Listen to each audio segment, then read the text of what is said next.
Para comenzar a analizar los discursos en este 1 de marzo, ya estamos con nuestros invitados, con Raúl Timerman, analista político. Raúl, ¿qué tal? Muy buen día. Muy bien, muchas gracias, buenos días. Y también con Nahuel Sosa, que es sociólogo, que es abogado. Nahuel, gracias por acompañarnos. ¿Qué tal? Gracias por la invitación.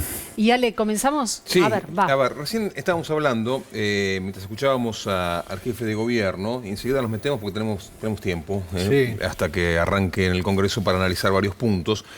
Un jefe de gobierno, un Rodríguez Larreta, conciliador, ¿no? Sí, yo estaba reflexionando mientras lo escuchaba. Yo he conocido dos políticos en la Argentina que creen muchísimo en los estudios de opinión pública y que creen muchísimo en la comunicación, que fueron Daniel Scioli, a quien conocí personalmente porque trabajé con él, y Horacio Rodríguez Larreta, a quien no conozco personalmente, pero sé del trabajo y de su equipo y lo que hace. Horacio Rodríguez Larreta hoy ha hablado con un tono totalmente amigable, un tono cooperativo. Su primer parte del discurso que escuchamos aquí, donde relataba la cooperación entre provincia, nación y ciudad con que comenzó todo el proceso de la pandemia, es totalmente la cara opuesta de la manifestación del día sábado por la tarde, encabezada por Patricia Bullrich. Y yo pensaba, si Patricia Bullrich fuera presidenta, Horacio Rodríguez Larreta posiblemente sería opositor. oposición interna. No, oposición interna o oposición externa, no lo sé. No lo sé. ¿Es una cuestión de convicciones, Raúl, o es una cuestión de diferenciarse de lo que fue un papelón? No, yo creo que tienen pensamientos diferentes, independientemente de la estrategia política que pueda utilizar cada uno.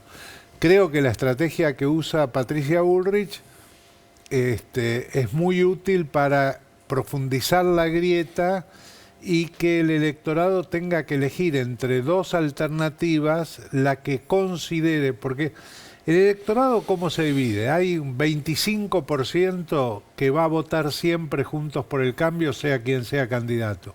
Hay un 25% que va a votar siempre, o 28% que va a votar siempre el Frente de Todos, sea quien sea el candidato. Pero la mayoría en este momento, hoy, en el mes de febrero, el 36% del electorado dice que no se siente cercano a ninguno de esos dos espacios políticos. Y ese es el que decide la elección. En el año legislativo como este, Raúl, este cambio que usted está señalando respecto a este tono conciliador de Rodríguez Larreta, ¿tiene que ver con qué?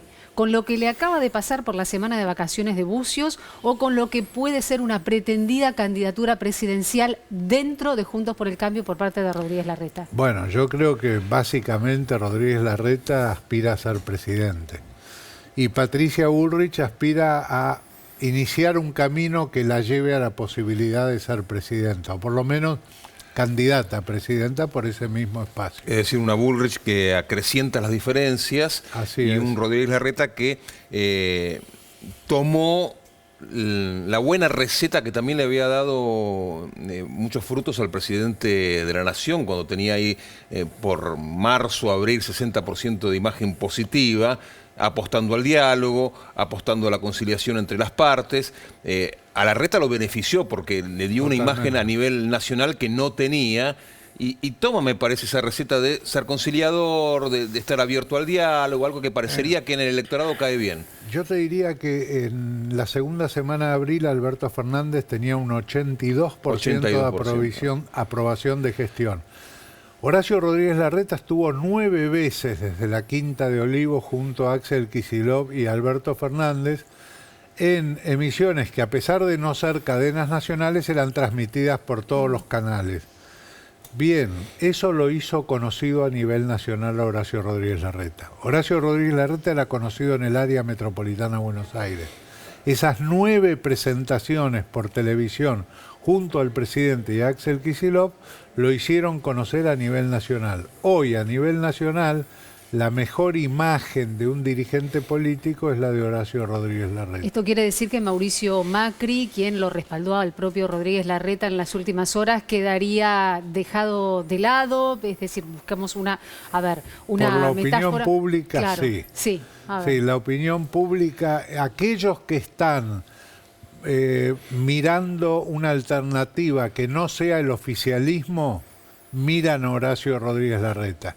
Hay un grupo muy duro, hay un 8% del electorado que mira a José Luis Espert, a despertar. Y yo creo que Patricia Bullrich lo que trata de hacer es tratar de aproximar a esa parte del electorado, digamos, a sus posturas. Y no es casual que Milei estuvo el sábado a la tarde en Plaza de Mayo. Nahuel, a ver, ¿cómo seguiste vos los acontecimientos del fin de semana? A ver, con respecto a la de Larreta, sí marcar algunas cuestiones. Yo lo veo como parte de una misma estrategia, es decir, cara de una misma moneda, que cuando uno analiza la larga marcha del PRO, que luego devino en Cambiemos y luego Juntos por el Cambio, no es la primera vez que esta supuesta idea entre ala dura y ala blanda, Policía bueno, policía yo malo. la pondría un poquito en cuestión, sí, porque hasta hace un mes Larreta estaba con Soledad Acuña en una campaña muy agresiva contra los docentes, por ejemplo, ¿no? O sea, de mucha confrontación. Y si bien es cierto que Larreta tiene un tono más moderado, también, por ejemplo, me hace acordar al 2015, la campaña de Juntos, o en ese momento de Cambiemos, fue una campaña que eran los globos de colores, la buena onda, el sí se puede, o sea, una campaña muy por la positiva, y sin embargo, cuando uno después ve la campaña del 2019 de Macri, es una campaña con Pichetto, muy xenofóbica, muy agresiva, es decir, muy ligado a esta idea de pensar al populismo como algo autoritario. Entonces, dentro de estas estrategias de marketing y convicciones políticas, porque yo sí creo que Juntos por el Cambio es un partido de derecha, estimulado por un establishment, que obviamente después fue teniendo cierto arraigo popular en algunos sectores, sobre todo en sectores de clases medias urbanas, y que tienen, como Lusto Larreta, juegan ese rol de ser un poco más moderado, pero sin embargo me parece que acumula para la misma estrategia. De todas maneras, el Sí. porcentaje electoral que tuvo en las últimas elecciones no es un porcentaje como para desmerecerlo. Digo, en función de lo que ocurre, más allá de una postura más dura de parte de Patricia Bullrich respecto a la de Rodríguez Larreta, ¿no? Es Sí, un porcentaje que está ahí. Es un porcentaje importante, pero no solo desde el punto de vista cuantitativo, ¿sí? Es un porcentaje importante también desde el punto de vista cualitativo. Es decir, ¿qué está expresando? Y a lo que me preguntaba respecto a qué análisis hacía yo del fin de semana, a mí me preocupa cierta bolsonarización que hay de un sector de la oposición, me preocupa cierto trampismo criollo, le podríamos decir, porque hay un fenómeno a nivel global de radicalización de las derechas, ¿sí? Cuando uno analiza el mapa geopolítico, analiza en Europa el caso de Vox en España, el caso de Nueva Democracia en Grecia, analiza el fenómeno de Trump en Estados Unidos, está habiendo un proceso de radicalización de las derechas que yo creo que esta suerte de nuevo neoliberalismo muy autoritario, a diferencia del liberalismo clásico, que el liberalismo clásico abogaba por la ampliación de derechos civiles y políticos, uno lo que ve, por ejemplo, en el caso de Esper o de Milei, son actitudes absolutamente reaccionarias hacia cualquier tipo de justicia social y de ampliación de derechos. La postal que vimos hace algunas semanas en Villa Gesell con los policías en una actitud total y absolutamente marcial, rindiéndole honores a Patricia Bullrich, es como que extrema justamente ese mensaje, ¿no? Y da una imagen, una señal a la sociedad, me parece elocuente, ¿no? Sí, y cuando yo te decía lo de lo cualitativo, lo que quiero marcar con esto es que a veces estas cosas no importa solo cuánto se traducen en votos, sino cómo impactan en el sentido común. ¿Qué quiero decir con cómo impactan en el sentido común? Si el sentido común que se va construyendo en una sociedad es legitimar ciertas prácticas o no. A ver, para poner un ejemplo que se entienda, hay un sociólogo, Daniel Feister, que trabaja muy bien esto. Dice, bueno, ojo que estas nuevas derechas sí convocan a la sociedad a ser parte activa de lo que muchas veces se denomina un neofascismo como práctica social. Ejemplo, linchemos al pibe chorro, llamemos al 0800 para denunciar a los docentes que hablan de Maldonado. Convoquemos a hacer, o sea, se convoca no solo a ser indiferente Chocobar o cómplice, al bronce, ¿no? sino que esta idea de Bullrich no es una excepción. Digo, uno no puede disociar lo que pasó con las bolsas negras con el discurso de Bullrich. Las bolsas negras por lo del sábado. Por lo del sábado, que pusieron bolsas negras con Estela Carlotto, con distintos dirigentes. Me parece que hay que verlo como un límite que cada vez se va atravesando más. A veces aparece como outsider, como algo que si fuese rebelde, antiestado, cuando es una rebeldía medio curiosa, porque es rebelde contra el Estado, pero muy disciplinada con los poderes fácticos. ¿Podemos analizar entre los dos lo de las bolsas mortuorias de este fin de semana? Porque me da la sensación de que los nombres fueron bien elegidos, ¿no? Sí. Buscando un impacto sobre una porción de la sociedad que quería leer esos nombres, ¿no? Indudablemente el camino que eligieron para visibilizarse los jóvenes que hicieron eso fue un camino horrendo, digamos. Ese es el punto 1, básico. Segundo punto, lo que sí es verdad es que, digamos, ese envoltorio mortuorio no responde a la persona cuyo nombre aparece, sino que dicen esta persona muere porque este otro se vacunó. El nombre que aparece es el nombre de la persona que se vacunó. De los privilegios, ¿no? La manera ha sido, digamos, terrible. Aparentemente es una juventud que tiene su origen en la Facultad de Agronomía y Veterinaria y que le responde a Patricia Bullrich. Y es lo que él decía recién, ¿no? Es decir, la derecha en el mundo, hay una pandemia extrema de derecha que se expresa de esa manera, que en el caso argentino el que lo representa respecto a la exaltación del nacionalismo quizás sea Miguel Ángel Pichetto, el hombre que representa a esa nueva derecha más radicalizada, y que sí, a mí me resultó terriblemente. Yo hice incluso un tuit con los muertos por el bombardeo en el 55, que estaban en posiciones más o menos similares a los que tenían estos bultos, poniendo las dos fotos, diciendo Raúl, la consultarle. memoria... Y estas bolsas mortuorias y Anahuel también, ¿no? ¿Están destinadas a quién el mensaje? El mensaje es al presidente de la Nación, al electorado que elige al oficialismo en este momento, o es un mensaje absolutamente transversal para que todos sepan de qué se trata y quiénes son? Mira, desde el punto de vista de la comunicación, el mensaje es horripilante porque solo produce rechazo. Yo no creo que es ese mensaje, ese contenido y esa forma de expresarlo genera rechazo, no genera adhesión. Políticamente, la verdad, que fíjate el resultado. Ha sufrido rechazo aún de sectores que estarían dentro del mismo espacio político. Sí, además, Nahuel, me parece que hasta pensándolo desde un punto de vista político es contradictorio para Juntos por el Cambio, ¿no? Porque ya el escándalo de la vacunación irregular ya era lo suficientemente tremendo, lo que ha generado en la sociedad el rechazo de todo el mundo acerca de ese tipo de privilegios, que me parece que con esto le hicieron de alguna manera un favor al gobierno, ¿no? Sí, yo lo que creo ahí, tomar en cuenta dos cosas, ¿no? Porque más allá de Juntos por el Cambio, digo, hay procesos sociales que exceden los fenómenos sociales muchas veces a las personas o a las dirigencias. Así que, ¿qué quiero decir con esto? Es cierto que cuando surge el escándalo de las vacunas, hay una reacción inmediata del gobierno, cosa que eso es muy saludable porque siempre en los proyectos populares está bien que se tenga una vara más alta y una exigencia mayor que cuando hay gobierno un proyecto elitista, ¿no? Por lo tanto, en dar un mensaje de no hay una cultura de privilegio porque los proyectos populares tienden a ampliar derechos, mientras que los proyectos elitistas tienden a naturalizar los privilegios. Por lo tanto, en una situación de privilegio está muy bien que se dé ese mensaje. Pero lo que a mí más me preocupó de cuando surge el escándalo de las vacunas es que se empezó a traducir en una antipolítica. Y la antipolítica no es lo mismo que despolitizar, ¿sí? Son dos cosas distintas. La antipolítica es esta idea de pensar que son todos iguales los políticos, es esta idea de construir este sentido común muchas veces reaccionario.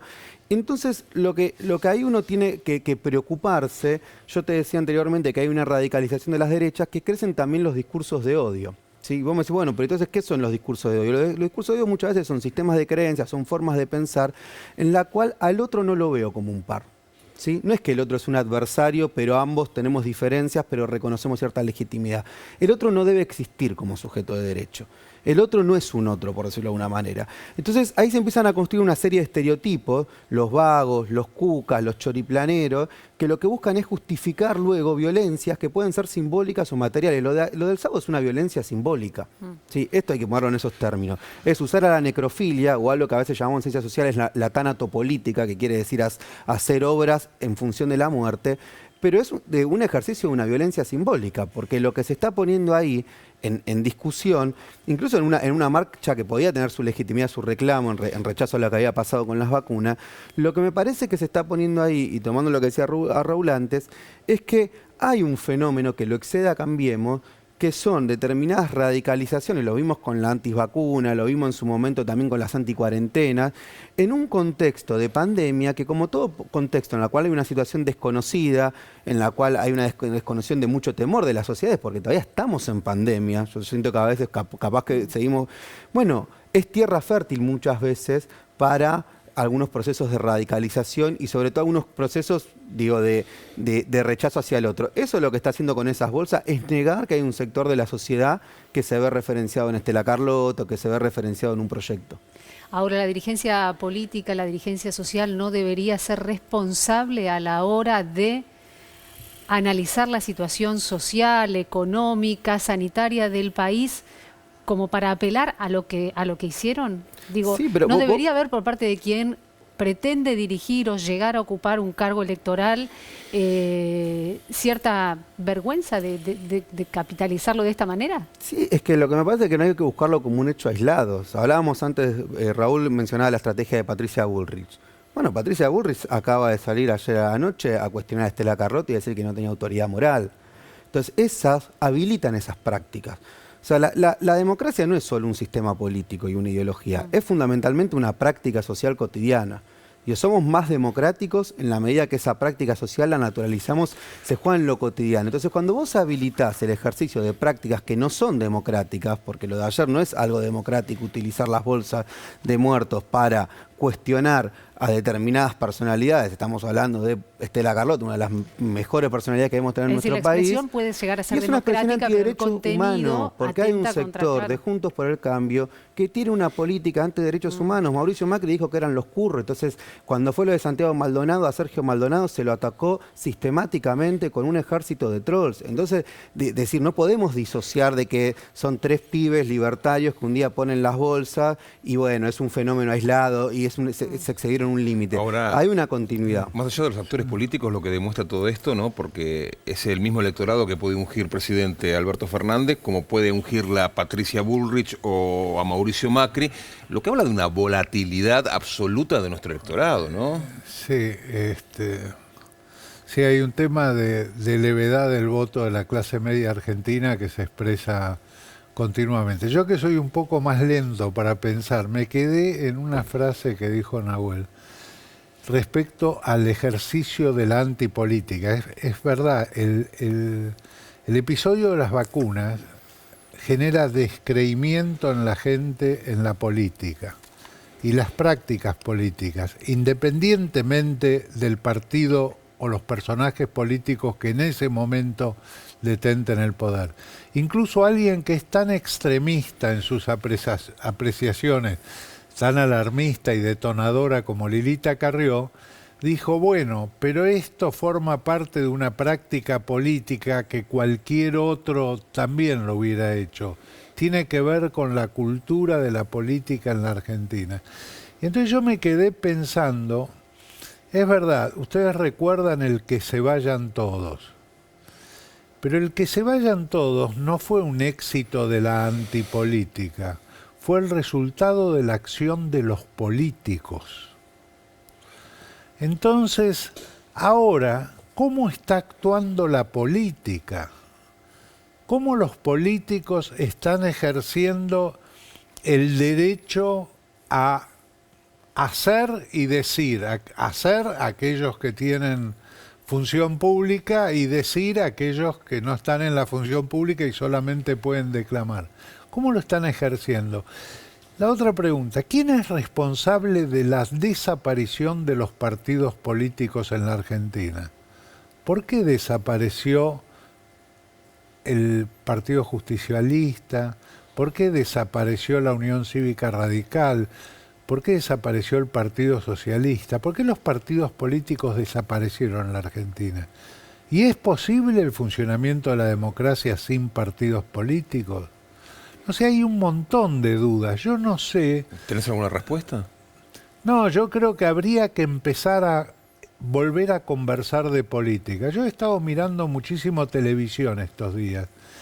Ya no se conversa más de política. Desapareció la conversación política.